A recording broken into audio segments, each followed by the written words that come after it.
When the night finally came, it did not knock. It kicked the door down. The Ellis Ranch slept under a dark, windless sky. Lanterns burned low. Cattle were restless, and somewhere beyond the ridge, hooves thundered. A lookout shouted, "Riders!" Gunfire exploded through the night. The war had arrived. Victor Kane and his men stormed through the outer fence, torches blazing, bullets ripped through wood, glass shattered, horses screamed. Samuel Cole was already moving. "Positions!" he shouted. "North fence, hold it!" Ranch hands scrambled into cover. The first wave hit hard, but they were ready. Samuel fired with precision. One rider fell, then another. "Don't waste shots," he barked. "Make 'em count." Smoke filled the air. Gunpowder burned in lungs. Fear mixed with fury. The two men sent by the blacksmith arrived from the west side flank. One of them shouted, "We've got the tree line covered." They fought like seasoned soldiers, calm, efficient, deadly. Samuel glanced at them and nodded once. Respect earned in seconds. Inside the main house, Margaret Ellis stood frozen for only a heartbeat. Then she grabbed a rifle. A ranch hand tried to stop her. "Miss Ellis!" She cut him off. "This is my land."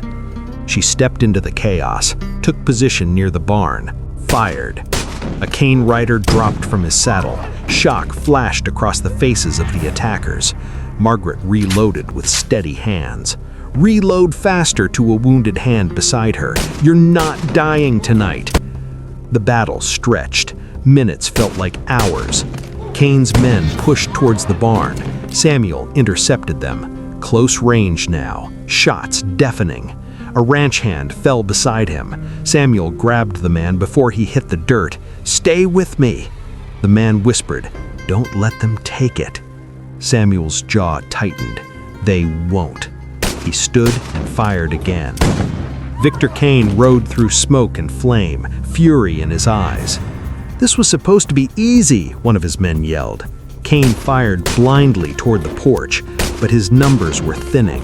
Men were retreating, some bleeding, some not moving at all. The Ellis Ranch was not collapsing. It was fighting back, hard. Kane cursed under his breath. "Fall back," he shouted, but it was already happening. His riders were breaking formation. Fear had entered their ranks. Samuel noticed it. "They're pulling back," someone yelled. "Push them," Samuel ordered.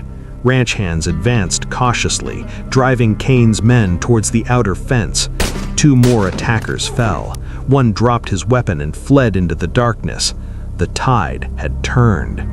Kane saw it too, and for the first time that night, he hesitated. Kane kicked his horse hard, turning towards open plains. Retreat, survive, return later. But Samuel saw him. Through smoke, through firelight, he saw the man trying to run. Samuel stepped forward into the open yard. "Victor!" The name cut through the night. Kane slowed, turned. Samuel's voice was steady.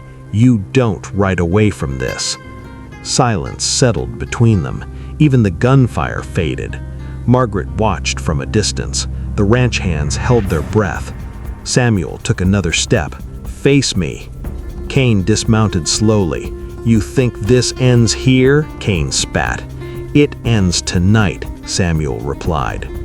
They stood 20 paces apart. Wind moved between them. Dust drifted low across the ground.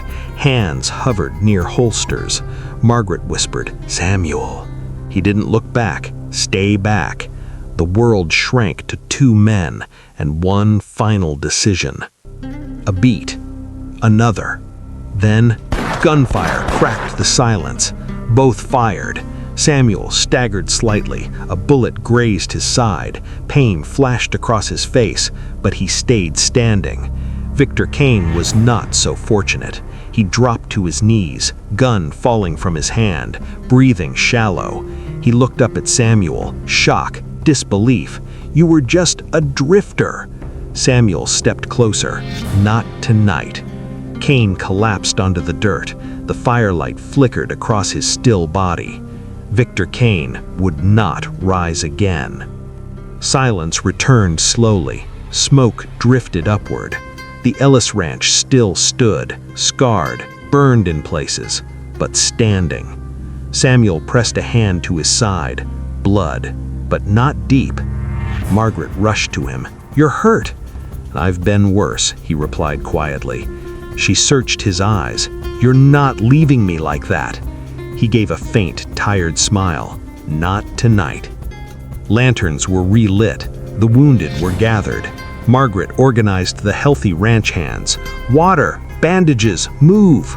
Her voice was strong, steady. She knelt beside one injured cowboy.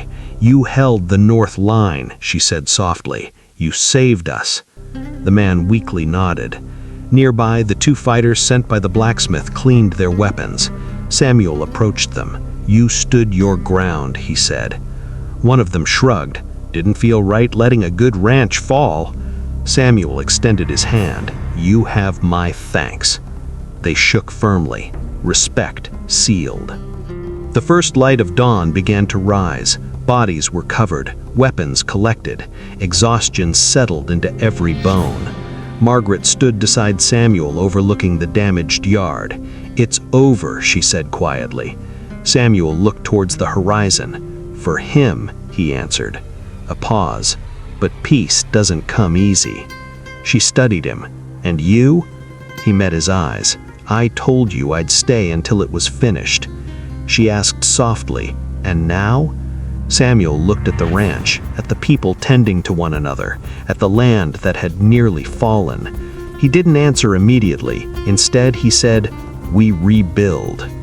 The sun rose over Ellis Ranch, and this time, it rose over victory.